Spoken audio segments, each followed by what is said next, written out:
Bismillahirrahmanirrahim. Assalamualaikum warahmatullahi wabarakatuh. Waalaikumsalam warahmatullahi wabarakatuh. Ya Rabbi bil Mustafa balligh maqasidana waghfir lana Allah ya wasi'al karami. Ya Rabbi bil Mustafa balligh maqasidana waghfir lana ma madha ya wasi'al karami. محمد سيد الكونين والثقلين والفريقين من عرب ومن عجم. Ya Rabbi bil Mustafa balligh maqasidana waghfir lana ma madha ya wasi'al karami. استغفر الله من قول بلا عمل لقد نسبت به نسلا لذي عقم.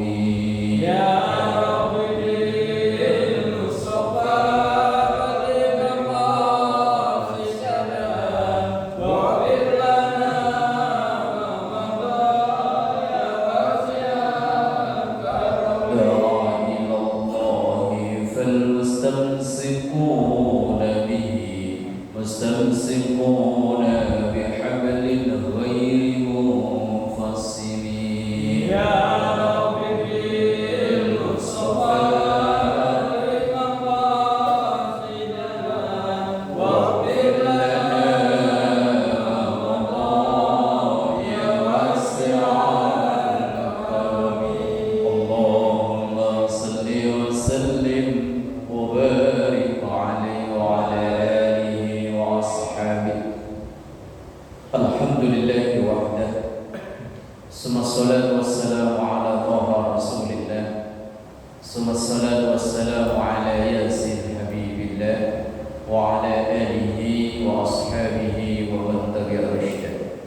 سبحانك لا علم لنا إلا ما علمتنا إنك أنت العليم الحكيم.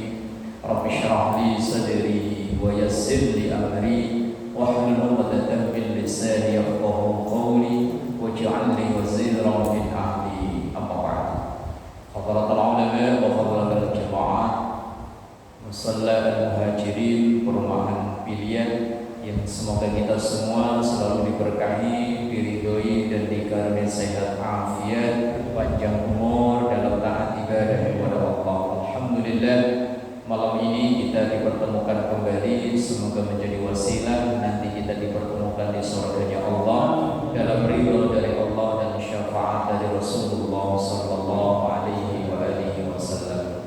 Mengawali, mari bersama mendoakan kedua orang tua kita, semua guru kita, semua orang yang berjasa berbuat baik kepada kita, terkhusus yang telah memperjuangkan berdirinya musalla dan majelis ta'lim al-Muhajirin ini. Kita berdoa anak cucu kita semoga dijadikan salih salihah, keluarga kita sakinah mawaddah warahmah, rezeki yang halal dan barakah.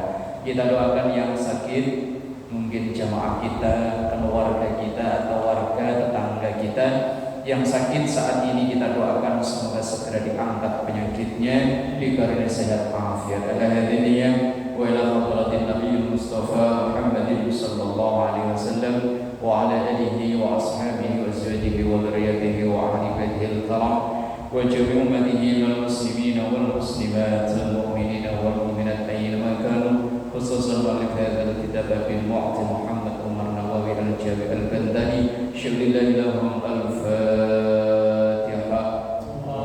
أعوذ بالله من الشيطان الرجيم بسم الله الرحمن الرحيم الحمد لله رب العالمين الرحمن الرحيم مالك يوم الدين إياك نعبد وإياك نستعين اهدنا الصراط المستقيم صراط الذين أنعمت عليهم غير المغضوب عليهم ولا الضالين.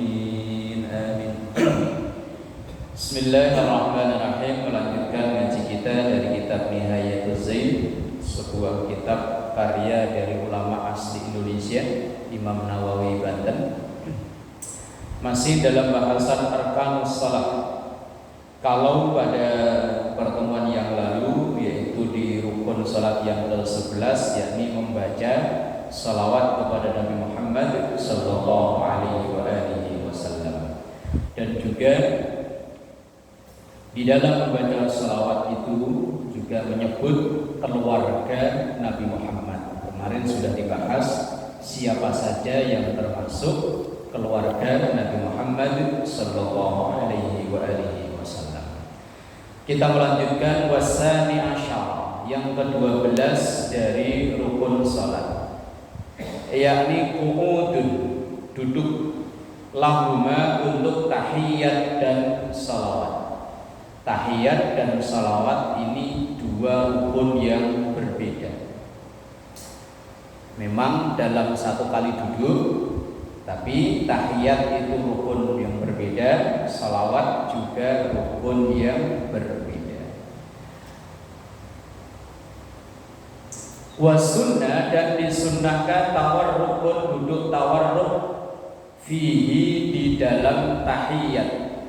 Ai fi dzalikal qumudi, maksudnya di duduk tersebut. Duduk tawarruk itu duduk yang kaki kiri diselonjorkan, masuk ya. Duduk tahiyat akhir itu yang kaki kiri ya. Kaki kiri dimasukkan ke bawah kaki kanan. Dan ini termasuk duduk yang sulit bagi saudara-saudara kita yang belajar sholat, belajar gerakan sholat sudah di usia tua. Kadang mu'alaf mungkin ya, yang udah umur sekian baru belajar sholat, duduk ini paling susah. Kalau duduk iftirash seperti duduk tahiyat awal masih gampang, tapi duduk tawarruk, duduk tahiyat akhir lumayan susah. Duduk tawarruk ini disunnahkan malam yadlub minhu sujudus sahwi, selama dalam sholat itu nanti tidak ada rencana untuk sujud sahwi. Walaupun itu tahiyat terakhir, kalau ada sesuatu hal yang menyebabkan kita sujud sahwi, maka duduknya duduk iftirash, duduk yang kaki kiri didudukin itu iftirash. Itu kalau nanti ada sujud sahwi. Misalnya yang kita yang membiasakan kunut, karena kita mayoritas nahdiyin di Indonesia membiasakan kunut ketika subuh, kok ketinggal kunutnya, maka di tahiyat akhir duduknya duduk iftirash. Iftirash itu duduk tahiyat awal. Atau misalnya ragu dalam bilangan sholat, rakaat sholat, atau ada rukun ada sunnah ab'ad yang tertinggal. Misalnya kunut. Kunut itu kan ada berdirinya dan bacaannya. Misalnya sami Allahu liman hamidah. Ingat ini, kunutnya ingat tapi bacaannya lupa. Allahumma apa ya? Allahumma, langsung sujud aja. Nanti diganti dengan sujud sahwi lah. Ketika mau ada rencana sujud sahwi, duduknya iftirash. Karena kebanyakan kalau duduk tawarruk, nanti begitu tahiyat selesai, selawat selesai, langsung salam. Lah kalau langsung salam, ya wis, wong sunnah kok. Tetapi kalau ingatnya itu masih dalam jarak yang dekat, jarak dekat itu misalnya assalamualaikum, udah sujud sahwi ketinggalan, udah langsung sujud. Tapi kalau jaraknya udah jauh, apalagi udah berangkat mau ke Priuk ya, udah pakai helm, pakai jas, pakai jaket, dah baru keinget ya wes lah wes. Allah Maha tahu, karena buru-buru mungkin. Amma man talaba minhu sujudus sahwi, adapun kalau orang itu mau rencana sujud sahwi bi an fa'ala ma yaqtadihi wa arada sujudu au utlika fa innahu yaftarishu. Kalau rencana ada sujud sahwi karena ada hal-hal yang menyebabkan sujud sahwi, maka duduknya duduk iftirash. Iftirash itu duduk tahiyat awal. Wal hasilu anna jalsatis sholati sab'un. Maka kesimpulannya duduk di dalam sholat itu ada 7 macam. Ini menurut Imam Nawawi Banten. Yaftarishu fi sittin. Yang 6 duduknya pakai duduk iftirash. Yang 1 pakai duduk tawarruk. Wahia yaitu al-julusu bainas sajdataini. Yang pakai iftirash itu duduk di antara 2 sujud. Nah itu duduknya duduk iftirash. Kemudian wa julusul istirahati. Duduk istirahat yaitu duduk dari rakaat pertama mau ke rakaat kedua. Dari sujud yang kedua, habis sujud kedua di rakaat pertama mau ke rakaat ketiga. Itu ada sujud, ada duduk sebentar, itu duduk istirahat. Nah, itu duduknya pakai iftirash. Kalau orang sholat tasbih, maka di duduk istirahat itu kita duduk sambil membaca tasbih subhanallah walhamdulillah wala ilaha illallah wallahu akbar 10 kali. Kalau itu di sholat tasbih. Kalau di sholat biasa nggak ada bacaan apa-apa, hanya setelah bangun dari sujud yang kedua untuk menuju ke rakaat kedua pula, maka itu ada duduk istirahat. Nah itu pakai duduk iftirash. Kemudian yang duduk iftirash itu wajulusul masbuki. Duduknya makmum masbuk. Makmum masbuk itu makmum yang ketinggalan. Walaupun bagi imam itu rakaat terakhir, tapi bagi makmum yang ketinggalan kan bukan rakaat terakhir, maka duduknya iftirash. Maka orang makmum masbuk itu 3 rakaat bisa jadi tahiyat semua Pak ya. Kalau sholat maghrib kan kalau kita ketinggalan 1 rakaat, maka 3 rakaat semuanya menjadi tahiyat. Subuh yang 2 rakaat kalau kita masbuk 1 rakaat, maka 2 rakaat semuanya tahiyat, 2 rakaat semuanya qunut. Yang zuhur, asar, isya 4 rakaat bisa jadi 3 kali tahiyat. Nah, bagi kita yang makmum masbuk, walaupun bagi imam itu adalah rakaat terakhir, tapi bagi kita kan enggak. Bisa jadi itu baru rakaat kedua, bisa rakaat ketiga, maka duduknya kita duduk iftirash. Nanti kalau duduk tawarruk, imam salam kita ikut salam, masalahnya lupa. Model kayak kita, apalagi di sini kalau maghrib kan seru Pak ya. Kalau diomelin ntar kapok dia nggak mau ke musola lagi, maka ya biarin ya, memang seninya ya begitu. Kalau maghrib ya biarin ya Pak, biarin memang seninya begitu. Mungkin dulu kita malah lebih parah dari itu kali. Dulu kita ini loh kita. Makanya kadang kalau diomelin sampai dimaki-maki sampai diusir, disuruh pergi, aduh ya Allah. Ini musola dibangun untuk siapa nih? Makanya kalau maghrib kok berisik, kata saya biarin. Nanti kalau subuh juga nggak ada dia. Ya kan, kalau subuh lah, kalau bulan Ramadan tuh baru ada dia. Ya memang terganggu lah, ya wajar kalau kita diganggu nggak diganggu ya mau doa ya.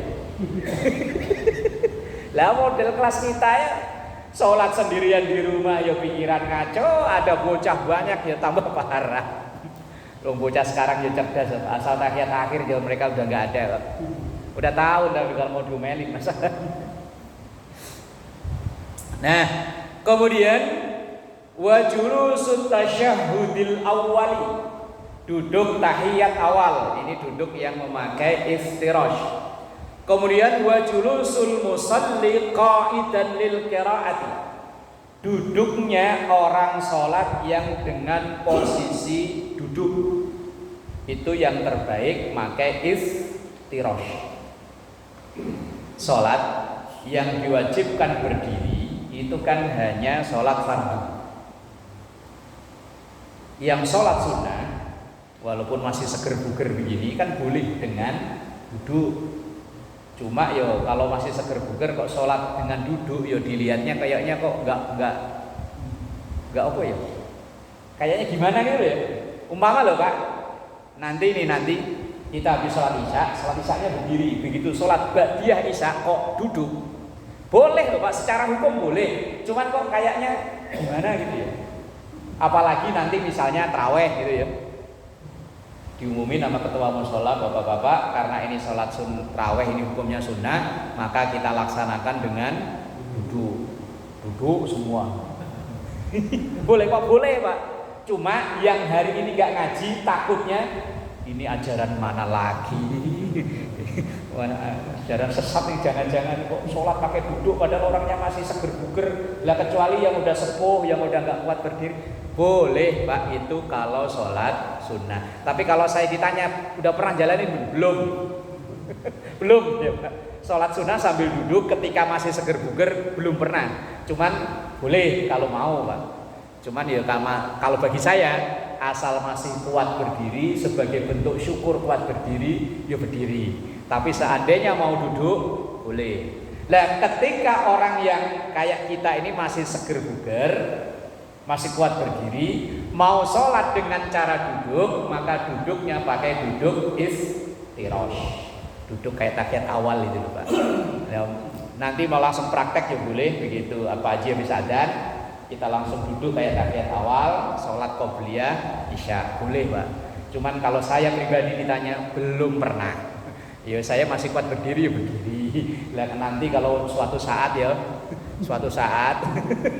lah iya kan ya suatu saat kita ya enggak muda, enggak seger terus kok. Ayatnya sudah bilang wa man nu'ammirhu nunakishu fil khalqi afala ta'qilun. Yasinnya kan gitu ya. Wa man dian siapapun nu'ammirhu yang dikaruniai panjang umur. Nunakishu maka akan aku kembalikan fil khalqi seperti dulu awal diciptakan. Dulu awal diciptakan jalan dituntun, ya nanti balik dituntun. Dulu makan disuapin, nanti ya balik disuapin. Dulu imut-imut. Ya insya Allah kalau udah sepuh itu imut-imut lagi Pak. Kadang ya kita sering ledekin yang udah sepuh ya. Apalagi yang kurang pendengarannya sering kita ledekin, ayo. Imut-imut lagi. Ayat Qur'annya udah bilang waman nu'ammirhu nunakishu fil khalqi afala ya'qilun. Kalau orang itu dikasih umur panjang, nanti akan kembali seperti dulu awal lagi. Dulu ini nggak ada, ya nanti balik nggak ada. Ya balik lagi, Pak. Ya kita ini kan orang hidup ini kan kayak apa piramid gitu loh. Dari bawah ke puncak, nanti begitu di usia puncak turun lagi, begitu udah di bawah selesai udah. Katanya di usia puncak itu usia 33. Pak Ji 28 ya? Iya, katanya usia puncak itu katanya Pak 33. Setelah berada di puncak 33 ya akan turun lagi terus, dari kesehatan yang menurun, daya otak yang menurun, semuanya menurun.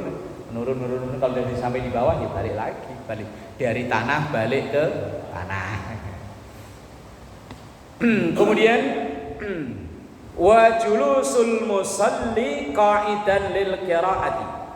Duduknya orang sholat ketika mau membaca Fatihah berarti kan gantinya berdiri tadi itu.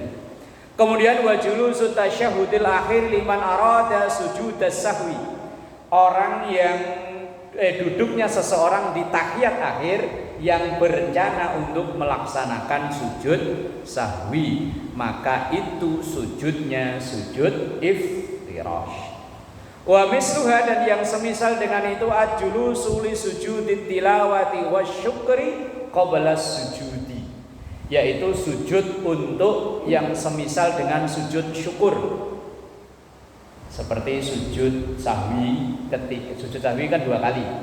Sujud, duduk. Nah, duduknya ini memakai duduk iftirash. Kemudian wa yatawarraqu fi wahidatin. Tadi kan duduk dalam sholat itu kan ada 7 macam. Yang 6 pakai iftirash, yang 1 pakai tawarruk. Lah wa yatawarraqu fi wahidatin, yang tawarruk itu cuma 1. Wa hiya al-julusu litasyahhudil akhir, yaitu duduk untuk tahiyat akhir yang dengan catatan tidak mau sujud atau tidak ada rencana sujud sahwi, baru duduk tahiyat duduk tawarruk. Cuma di saudara kita yang sebelah, kalau sholat yang enggak ada tahiyat awal, ini yang tetangga sebelah Pak, kalau sholat yang enggak ada tahiyat awal, bagi mereka walaupun tahiyat akhir, mereka duduknya tetap iftirash. Makanya sering kita lihat orang sholat qobliyah, sholat subuh, walaupun dia tahiyat akhir, tetapi duduknya iftirash. Karena mereka berpatokan sholat yang tidak ada tahiyat awal, yang ada tahiyat awal kan cuma maghrib, isya, zuhur, asar. Selain itu kan tidak ada tahiyat awal. Nah, mereka ketika tahiyat akhir duduknya tetap iftirash. Tapi bagi kita yang mazhab Syafi'i, duduk yang tahiyat akhir asal tidak berencana untuk sujud sahwi maka memakai tawarruk. Bismillahirrahmanirrahim. Wa sunnah, dan disunnahkan wada'u yadayhi fi tasyahhudaihi ala tarfi rukbataihi.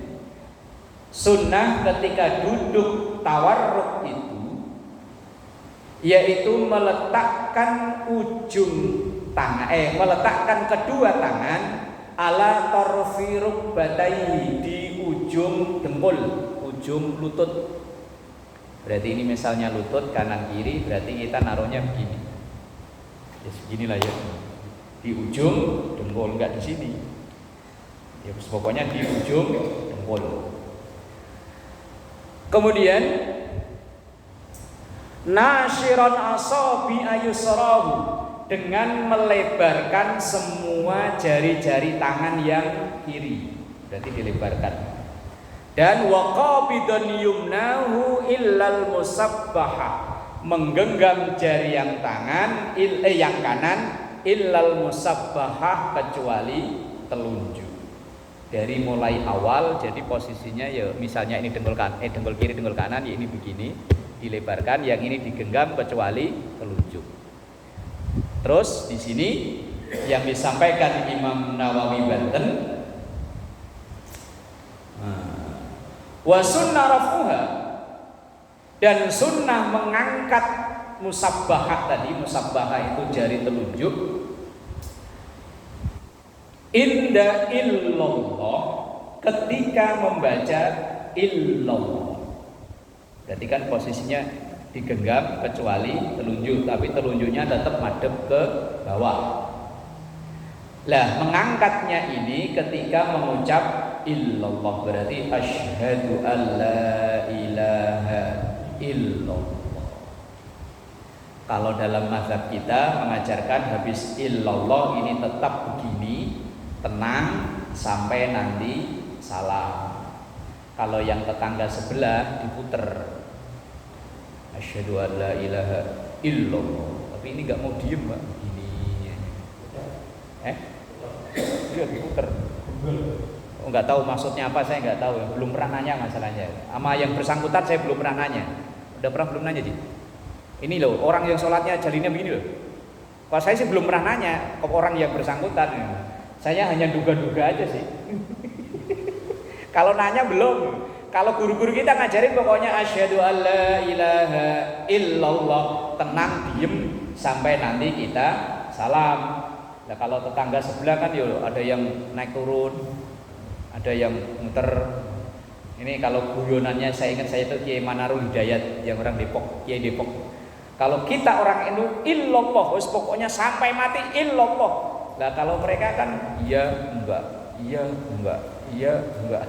Bercandaannya wallahu alam. Wong kita belum pernah nanya ke yang bersangkutan masalahnya. Ini ketakutnya Pak, kalau ada anak kecil, kalau kita sholatnya kok begini, ditomplok jarinya Pak, diem. Lagi dipegangin pluk, dikirain belut.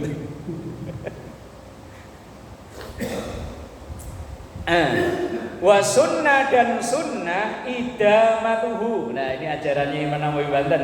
Wa sunnah dan sunnah idamatuhu. Idamah itu artinya tetap cek gitu. Enggak gini-gini. Apa bahasa Indonesianya apa? Enggak goyang-goyang ya? Apa bahasa Indonesianya? Pokoknya illallah, menang. Anteng. Enggak goyang-goyang. Idamah begitu. Sampai kapan itu membacanya?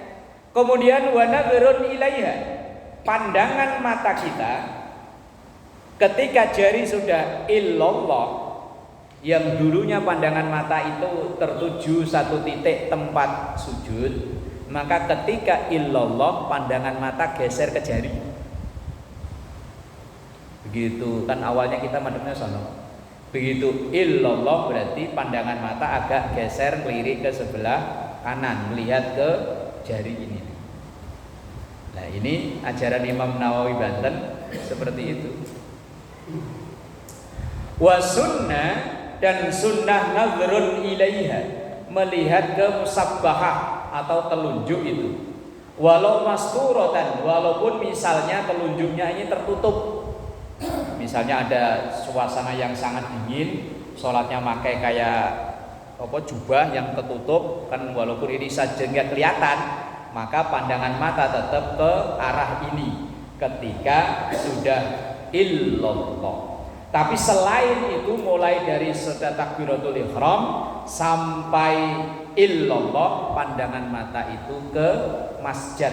Masjid itu artinya tempat yang calon di ini loh, ditaruh, diletakin ini loh, tempat sujud. Itu dalam rangka latihan untuk konsentrasi. Karena kan pandangan mata ini kan kadang muter Pak ya. Apalagi kita berada di barisan kedua, ketiga, dan ke belakang. Ngelihat depan kita kan, sarungnya BHS mahal nih. Sebelahnya lagi, wah kaca beduk nih, ada material ini mah. Sholat kita sering kacau itu karena kan berawal dari pandangan mata. Apalagi kita sholat di tempat baru, Pak. Kalau kita harian di sini kan udah hafal Pak, detail-detail musola kita udah hafal, nggak, pandangan mata itu nggak begitu kelayapan. Lah, kita kalau masuk di masjid yang kita baru masuk, kemudian masjidnya itu mungkin unik, itu Allahu Akbar, itu pandangan mata ya muter ya. Nah ya kan, wah cakep banget. Ntar kalau musola direhab mau niru aja kayak itu, mulut sih nggak ngomong, cuman kan ini kan muter Pak. Apalagi di depan kita ada yang pakai kaos partai yang dipakai itu lawan politik. Umpama kemarin kita milih 0 berapa? Milih kemarin umpama ya padahal ya umpama kemarin milih 01 umpama. Depan kita 02. Sampingnya lagi 03. Gitu sambil Allah lawan.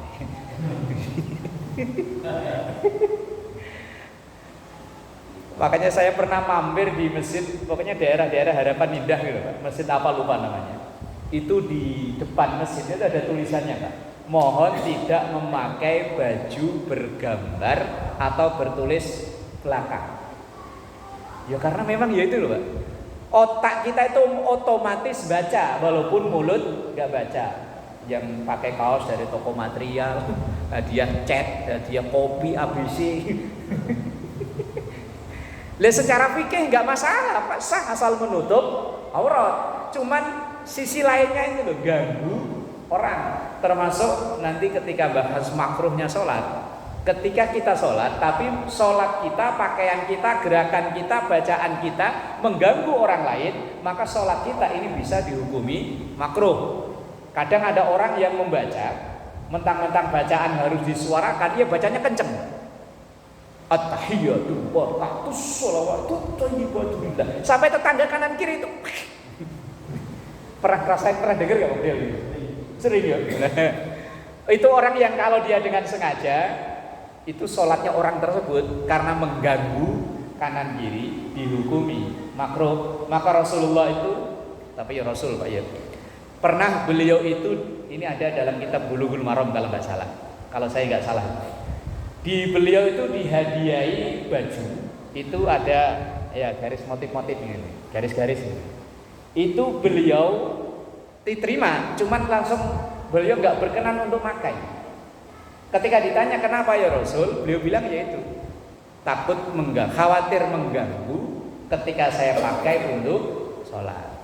Itu cuma garis-garis Pak. Lah kita kan yo batik. Iya Pak saya. Iya batik, kalau nggak batik ya tadi kaos gambar partai. Yo wis mbuh lah. Itu Rasul Pak. Makanya Rasulullah sampai ketika mau jamaah kalau habis makan makanan tertentu yang itu baunya mengganggu ya disuruh untuk membersihkan. Lah tadi khawatirnya kalau kita sholat, kalau kita berjamaah mengganggu orang kanan kiri kita, nah, sholat kita itu dihukumi makruh. Makanya ya habis makan apa? Jengkol, suruh sikat gigi. Ya, kalau zaman Nabi ya cuman bawang merah, bawang putih, Pak. Karena mungkin dulu zaman itu belum ada jengkol di sono. Mungkin ya, belum nyampe ke sono ya, belum diekspor ke sono sih ya. Mungkin Allah alam. Nah, kembali. Wa nadhrun ilaiha, dan memandang atau melihat ke musabbahah itu tadi. Wa illa, maka di selain ketika illallah itu nadhru mahallis sujudi, maka pandangan ini diarahkan ke tempat sujud. Selain ketika illallah, maka pandangan kita mengarahnya ke tempat sujud. Kemudian bismillahirrahmanirrahim, wasalisu asyara, yang ke-13 dari rukun salat yaitu taslimatul ula, salam yang pertama. Wa aqalluha, dan minimal orang mengucap salam, membaca salam itu assalamu alaikum. Seandainya sampai situ boleh.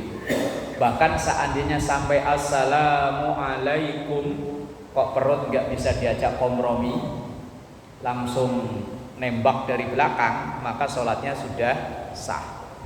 Assalamu alaikum tut umpama udah nggak bisa ditahan ini, maka sholatnya sudah sah. Karena minimal orang membaca salam itu sampai sehat, sampai lafaz assalamu alaikum. Tapi kalau baru lah kok sininya batal Pak sholatnya, harus ngulang dari wudunya. Karena wudunya yang batal. Kalau wudu batal otomatis sholat ya batal. Kemudian wa sunnah, dan sunnah saniyatun, salam yang kedua itu hukumnya sunnah.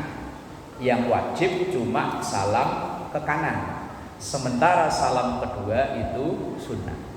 Saya pernah mampir sholat taraweh di satu musola, teman bukan di Jakarta Pak, di kampung. Itu salam kedua nggak dibaca Pak. Assalamualaikum, langsung bilalnya juga nggak kayak di sini Pak. Khalifatul Rasulillah enggak cuma sholat jamnya, langsung woi, salamnya itu cuma sekali loh. Assalamualaikum, langsung bilalnya belakang, sholat jamnya,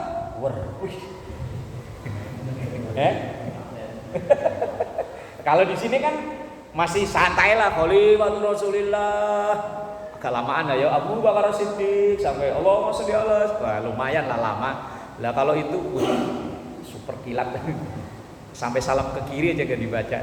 Salamnya juga nggak sampai warahmatullah, assalamualaikum, langsung bilangnya nyamber sholat jamnya.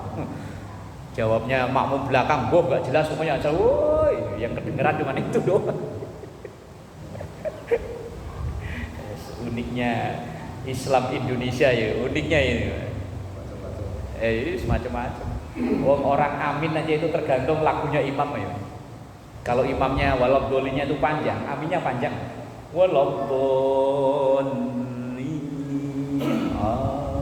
Coba imamnya kok walabdolin, saya yakin amin.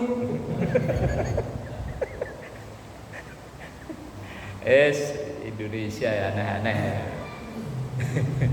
Wa sunnah dan sunnah saniyatun, salam yang kedua. Wa sunnah dan juga sunnah hukumnya ayuqarrina kullan minat taslimataini birahmatillah. Sunnah juga menambah lafaz rahmatullah.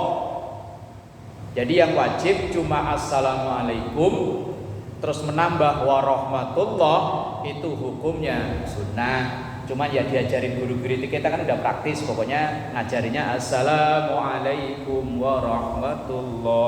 Sunnahnya cuma sampai itu, kecuali kalau sholat janazah sampai wabarakatuh. Ini juga berbeda dengan tetangga sebelah, Pak. Tetangga sebelah mau jenazah mau enggak, pokoknya kalau salam sampai wabarakatuh.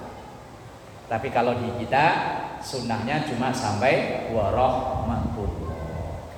Maka guru-guru kita, kiai-kiai kita ngajarinya ya assalamualaikum warahmatullah. Enggak sampai ada tambahan wabarakatuh, kecuali sholat jenazah. Kalau sholat jenazah ya lengkap. Wa sunnah dan sunnah juga iltifatun fihima, nengok di kedua salam itu. Berarti nengok itu enggak wajib. Seandainya assalamualaikum kok enggak nengok, ya ora apa-apa. Cuman ya kalau dia jadi imam kok enggak nengok-nengok ya. Makmum belakangnya nungguin man.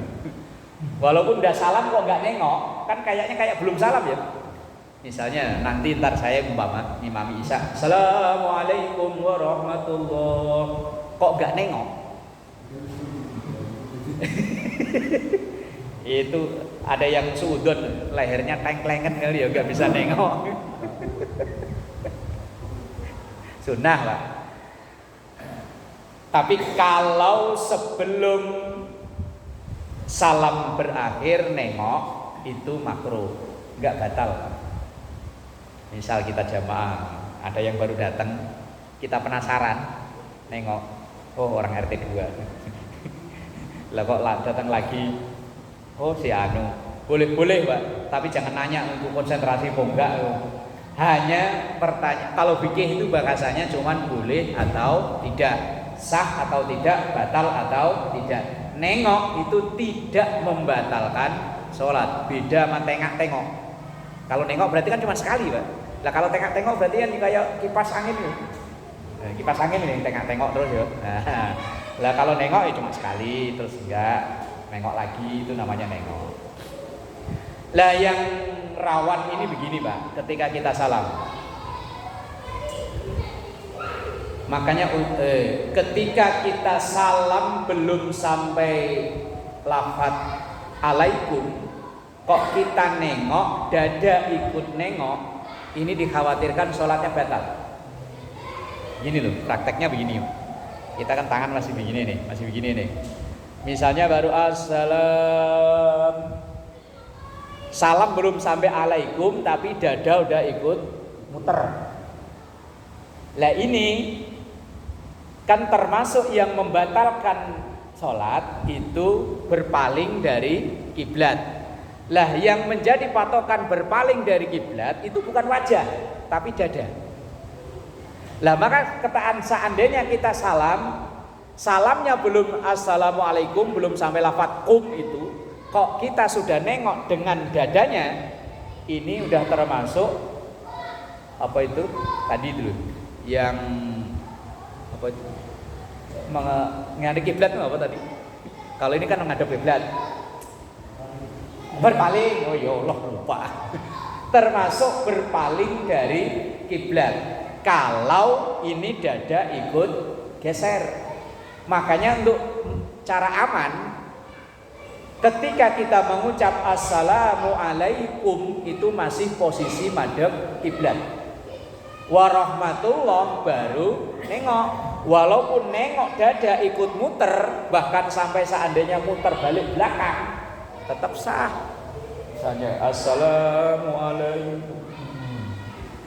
Tapi yang penting assalamualaikum udah sampai kum baru warahmatullah baru nengok warahmatullah. Walaupun kok nengok sampai madep ke belakang, sama dadanya ikut muter nggak masalah. Tapi kalau salam belum assalamualaikum belum lafaz alaikum kok sudah nengok, takutnya itu masuk kategori berpaling dari kiblat. Nah, ukuran kiblat itu dada. Nah, sekarang kiblat. Beberapa hari yang lalu ada yang gegeran masalah kiblat. Masjid yang sudah ada, musola apa masjid ya lupa saya. Nah, karena waktu kapan itu kan ada rasdul kiblah ya Pak. Penetapan pengecekan arah kiblat. Nah, di masjid itu akhirnya sajadahnya digeser sono loh Pak. Kali ini kan masih segini. Nah ini gara-gara itu sono sampai itunya jadi mencong. Lah antar pengurus gak klop. Yang satu wes kiblat wes bener. Ya ini kiblat. Lah yang satu juga gak bisa. Ini loh kiblat itu mau matahari kan pas berada di atas Ka'bah jadinya di garis ke sono. Akhirnya musolanya mencong. Pernah sholat di Al-Alim ya Pak? Al-Alim yang Marunda apa itu Gang Asem apa ya? Dari sampai tempat SD ngajar ke sini kan ada Marunda Tirem. Sungai Tirem itu ada masjid namanya Al-Alim. Nah itu karpetnya itu monjongnya ke sono loh. Sampai mimbarnya tetap di sini tapi tempat-tempat di sono. Jadi banyak ruangan yang sono kosong. Karena kosong. Yuk, sampai ke sono loh. Mencongnya itu kebangetan. Oh, ada di Bantenan ya. Saya yang pernah masuk itu di Masjid Al-Alim yaitu yang sampai ngajar terus. Itu kan ada STIP apa ya itu ya? Ya Dayat apa ya? Nah, itu ada Masjid Al-Alim nah. Nah itu, tapi bukan di situ kasusnya. Waktunya eker-ekeran. Terus saya ditanya, "Pak, kalau kita berada di depan Ka'bah memang sholat itu pas madep Ka'bah. Tapi kalau kita di Indonesia kira-kira madep Ka'bah. Kalau kita orang Indonesia kira-kira Ka'bah itu ada di kulon, ya wis kira-kira mulon beres udah. Enggak usah repot-repot. Wong apa namanya? Kita nggak melihat langsung. Lah ketika haji, ketika umroh, karena memang kita berada pas di depan Ka'bah, lah ya kita madep Ka'bah. Tapi kalau kita di Indonesia yang jaraknya ada 10.000 ada kali ya dari Indonesia ke sono. Ada ya. Nah, ya kan nggak ngelihat ya kecuali konon katanya dulu ada orang yang punya ilmu sakti tembus katanya. Ya wallahu alam ya. Kalau sekarang ya pakai kompas lah. Ya wes kira-kira pokoknya asal ngulon agak geser ngalor dikit beres. Terus nggak usah eker-ekeran.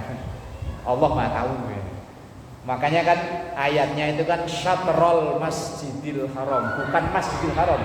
Syatroh itu artinya kira-kira.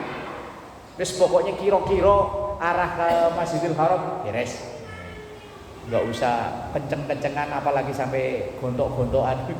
Gara-gara yang satu pengen karpetnya tetap lempeng, yang satu dibelokin ke sono. Lah nanti kalau otot-ototan kalau sama-sama sholat pas sujud kan tubruan ya.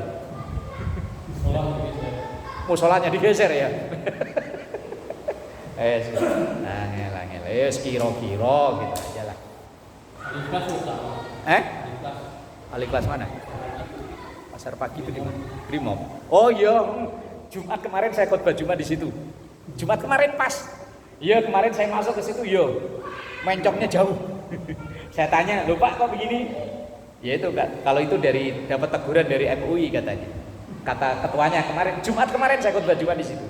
Jumat kemarin ini. Iya bener, Alkas Brimob. Sampai ruangan sebelah sono kosong banyak ya.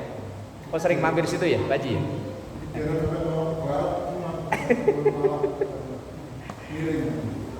Ya wis lah kira-kira kayak kita di sini kira-kira. Ya kalau bisa narik benang sampai ke Ka'bah ya ora apa-apa ya. Kayak tukang mau bikin pondasi loh. Wong kira-kira aja kok. Berapa sih? Udah ya? Eh? 5 menit. Oh. Katanya baru jam 1 kurang seperempat ya mana? Kalau sholat di kendaraan bisa di kereta itu termasuk duduk apa? Nah, kalau sholat di kendaraan itu sebisa-bisanya. Loh, kecuali mobil kita sendiri kita berhenti di rest area. Lah, kalau naik kereta ya sebisa-bisa. Maka sholat yang boleh gak madhep kiblat itu kan syiddatul khauf saat perang dan juga saat di kendaraan. Kita selesaikan dulu dikit. Wa sunnah iltifatun fihima, dan sunnah tengok-tengok di dua salam itu. Wa yusannu lil ma'mumi alla yusallima illa ba'da faraghil imami min taslimataihi, dan bagi makmum jangan salam dulu sebelum yakin imamnya salam. Ini sering bermasalah kadang kalau tarawih hari pertama kedua itu kan barisan sampai keluar-luar Pak ya. Lah ininya mungkin kadang suaranya lagi bermasalah atau mungkin imamnya kecil ketika salam, ibu-ibu yang di luar enggak kedengeran. Atau kadang kirainnya udah salam ternyata belum, udah assalamualaikum, assalamualaikum. Tenang, ternyata imam belum salam. Nah kalau memang kondisinya seperti itu kan darurat, dia nggak tahu. Tapi kalau kita masih ragu, lebih baik nunggu, karena tidak boleh seorang imam seorang makmum mendahului salamnya imam. Nanti ada bahasan tentang imam makmum yang membarengi bareng dengan gerakan imam itu ada hukumnya beda-beda. Ada yang disunahkan, ada yang nggak boleh. Dan termasuk salam itu tidak bareng aja nggak boleh, apalagi mendahului. Maka kita tunggu imam itu sempurna salamnya, kita baru salam. Wallahu a'lam bishawab. Al-Fatihah. Bismillahirrahmanirrahim.